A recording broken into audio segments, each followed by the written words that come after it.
What's going on, guys? Welcome back to another episode. Thank you for tuning in. If you like the content that I am presenting to you, please subscribe, comment what you want to see in the future, or just leave a comment if you just want to say hello. I appreciate that, and share it. If I'm providing value, please share. Getting right into things. This episode, we're going to be talking about deload weeks, specifically when to take it, when to incorporate it in your training, when to take a deload if a competition's coming up, when to take a deload in the off season of whatever you're training for. Also, we're going to be talking about specifically what I did this week as we are coming to the end of my deload and how to work your body back into a normal week of training. And starting things off, I'm going to break down Monday through Friday, discuss what I will be doing Saturday and Sunday to complete a full deload, and then I'm also going to talk about specifically, this is going to be more oriented towards CrossFit athletes, but how to incorporate this if you have a competition coming up. And then I'll even touch on how athletes in other sports, if you're in your off season, can incorporate a deload week to be a more successful, a more healthy, and overall just a better fit athlete. So, getting right into things. Monday, coming off of Sunday, so we'll go a full actually 8 days. So Sunday, rest day, mobility, walk, those sort of things. I'm still moving, a little bit of yoga, getting the body nice and refreshed. The most beat up thing typically on the weekends is my upper body. I've been pushing that really, really hard. So this deload week was more for the upper body to chill out and still working the legs in some capacity. But lowering the intensity for sure, keeping the volume pretty moderate to somewhat of a high range. But again, lots of rest in between, so let's get into it. Monday, 10 rep max back squat. I was feeling really, really good. I was just gonna do a 3x10, but ended up, wanting to test myself. Again, kind of like a seeing where the body's at. I didn't want to push it if things weren't feeling good, but the body was feeling really, really strong. And we are on week 9 of my own programming. So I'm like, it is time to do a deload. So I was like, you know what? I'm still feeling good. 10 rep max back squat. Honestly, I thought I undersold it a little bit. I thought it was gonna be a little bit more difficult, but for my body type, a higher percentage I can move all day, I found out. So we did the 10 RM, felt good, and then did a little bit of accessory legs and core afterwards. Tuesday, we went all upper body, lots and lots of volume, 5 sets of anywhere between 8 to 15 reps for the biceps, the triceps, shoulders, a little bit of clean and jerk and snatch at a very moderate weight, nothing crazy there. But it was a very big volume Tuesday day with a little bit of rest in between sets and just kind of feeling out how the body is just responding. So it left me a little bit more sore than I'd like to. So I might not next time knock back the volume a little bit, but right now the shoulders and everything's feeling really, really healthy. Having a really good warm up on both the Monday and Tuesday days, like I normally do, but spending a little bit extra time really making sure the body is active and all the muscles are engaged and ready to move. Wednesday, rest day. I trained my fiance and my stepsister. They are getting ready for a competition in September. So they were training at the gym. I was coaching them. But before they came in, I got in a nice run session on the air runner, doing some interval training where I was doing some long runs, some medium short runs, and then some sprints at the end. Ended up being about a 45-minute workout. Also, I did some mobility, again, making sure that my hips and my knee that's been bothering me is back to 100%, and identifying some issues with my shoulder and my overhead pressing. Thursday, we're back to leg day. Did a 5x5 at 80% because I thought that what I did for my 10 rep max, I could do 5 sets of 5 with lots of rest. I'm talking 2, 3, sometimes 4 minutes in between sets, and then I did a bunch of nice leg accessories. And so the methodology behind that, even though I'm lifting at a higher percent on a deload, it may be different for you. Maybe you need to strip off more weight. Maybe you might need a little bit more volume, a little bit more load, what have you. But for my legs, they were feeling great. Again, this deload was more focused on keeping my upper body rested and primed. So I went in a nice leg day. Again, lots of rest, low intensity relative to what I was doing. Keeping everything managed so the body wasn't feeling super fatigued. I left the gym feeling really, really good every day this week. Sometimes I feel a little more beat up than others, but again, the sessions were a little bit shorter and the volume and intensity was kept at a very moderate, I think manageable level, but still challenging the body. Friday, today, big Olympic lifting session. I did just snatches, just clean and jerk, and a couple little accessories just to tone up the body. My typical mobility overhead work where I do stability with kettlebells, some reverse hyperextensions, and some lat pull downs, because again, I'm trying to reactivate and fix those shoulders. But we went very heavy on the snatch. We went at the 1 RM%, and then the clean and jerks, we went around that 90+%. So again, the reason I went so heavy is because I needed to test where the body was at. I kind of had to feel it out and just see how it would respond. I spent like probably 35, 40 minutes just warming up, making sure the body was nice and well oiled, lubed up, ready to go. The snatches felt amazing, so we were pushing the percent. I didn't want to go anywhere above 95%, but I was riding the energy and the train and how my body was feeling, and we happened to hit a very nice snatch at the end of the day.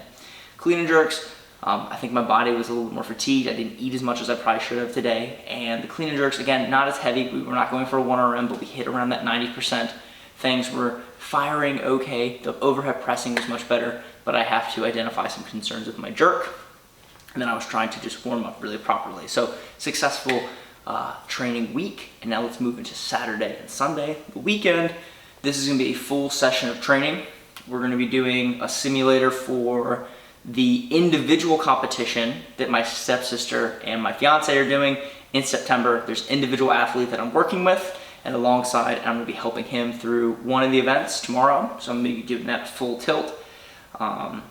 I feel like today was a good day with the Olympic lifting at higher percentages, waking up that nervous system. Because I've been doing less volume, the body feels really healthy, so I feel very comfortable as long as I get a really good warm up in tomorrow, doing a full, lengthy, elite level Metcon. And then all the other the rest of the session is gonna include a couple strength pieces, probably another shorter conditioning piece, or some type of interval if it's gonna be longer. I haven't really decided 100%. Bunch of accessories for the core, some overhead lunging most likely, and then maybe one more strength. It's either probably going to be most likely a deadlift, but I'm not 100. Again, I have not figured everything out, but I am going to be testing the body with my typical 5 to 7 components of a training session for my long Super Saturday sessions, which there will be another breakdown following this video. Going out probably tomorrow or the day after, so Sunday. Well, today is Friday, so Saturday into Sunday it'll be released or uploaded. There's a good chance. And then that Sunday, because it's the end of the deload week, typical. Again, go on a walk, do some yoga, get outside, let the body kind of recover and heal, typically like I would on a Saturday. Really spend an extra time with preparation for drinking and hydrating with water, getting in my protein, all the good things that I should be doing nutrition-wise, getting some good sleep. We're traveling this weekend, so it's kind of hard to do that, but there's no excuse. You can still pack food and make things happen.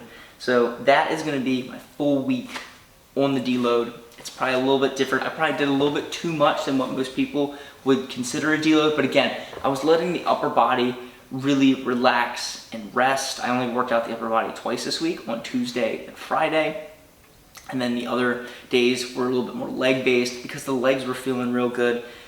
When I injured my knee about a month and a half, almost 2 months ago, I had to take a little bit of a leg deload and I focused more on the upper body there. So it's kind of balancing out to where next time I do a deload, it's probably gonna be the full body and it's gonna be really, really good and probably very scaled back in comparison to what I did this week, where I was kind of riding that train with my legs feeling superb. So when should you take a deload? Right? The question is, we want to train as much as possible, as hard as possible, get the most out, optimize each session. So for me, I like to go anywhere between 6 to 8 weeks on and then take one deload week. I think sometimes I have taken 4 weeks on, 1 week of a deload, depending on the intensity of my training, what's going on with the rest of my life. I've been very keen on getting better sleep. I still don't sleep great, but I'm getting better sleep. My nutrition is on point. My hydration is on point, with very few slippages. And when I feel a little bit difference in performance, it's very marginal, the amount of calories that I'm eating if I'm missing some carbs or fats, and we go back to the drawing board. But overall, those things have allowed me to perform at a very high level, so I don't have to take deload weeks, in my opinion, as long or as often as I need to, because I also do a ton of mobility and a ton of recovery work at home. As you can see, maybe from the camera, I have some of the suction cup markings on my body still. Probably see it from here, but I've been taking a lot of pride and prioritizing my recovery, which again allows me to train harder, train longer, and more often throughout a given week over the course of a month, 2 months before I decide to deload. And if a competition is coming up, so if I was training for that competition in September, it's September the 11th, today is August 19th, so we are 3 weeks out. I probably would have taken the deload week last week, so that gives me 5 weeks out from the comp. Now we're 4 weeks out. So coming back into things, you have 1 week kind of to ramp up, 2 weeks to peak, and then you have another essentially deload week leading into the comp where you want your body to be tested that Monday, Tuesday, relax a little bit Wednesday, but still get in good training, take off Thursday, prep Friday, competition day Saturday.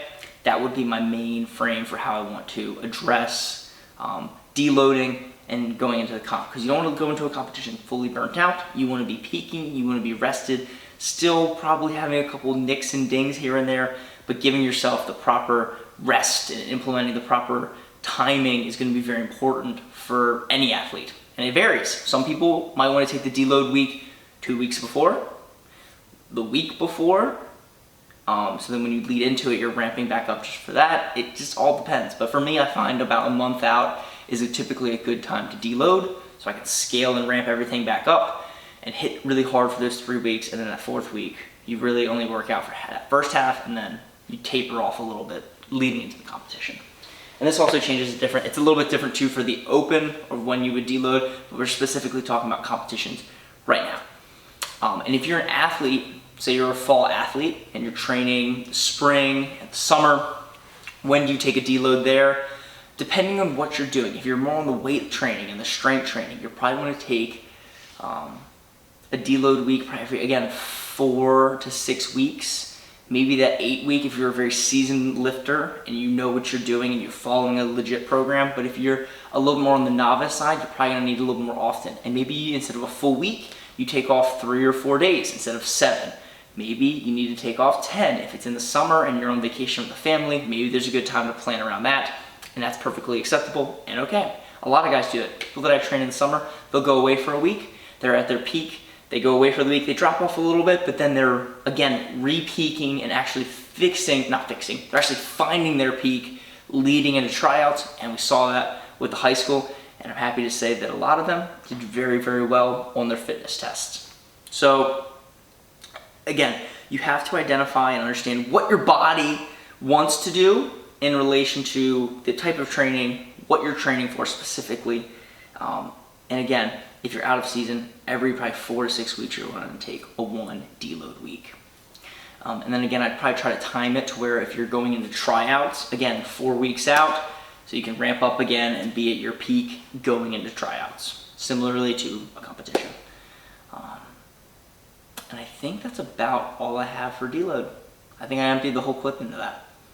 Mind-wise, it's also a little bit later than I want it to be, so my mind might just be a brewing. So we're gonna end this episode. I want to say thank you guys. If you made it to the end of this episode, it's an amazing thing. I put in quite a bit of time to do these extra things, and I am very appreciative of you guys who tune in, support the channel, comment on my other stuff, follow me, and keep up with the whole process. So I hope you guys got something out of this.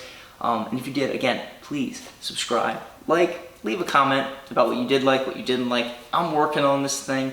I'm becoming a better speaker. I'm becoming way more comfortable in front of the camera. So I can't wait to see what this looks like in a month, 2 months, 6 months, a year from now, 10 years from now. So thank you guys for Thank you guys for tuning in, and I'll catch you on the next episode. Peace. Much love.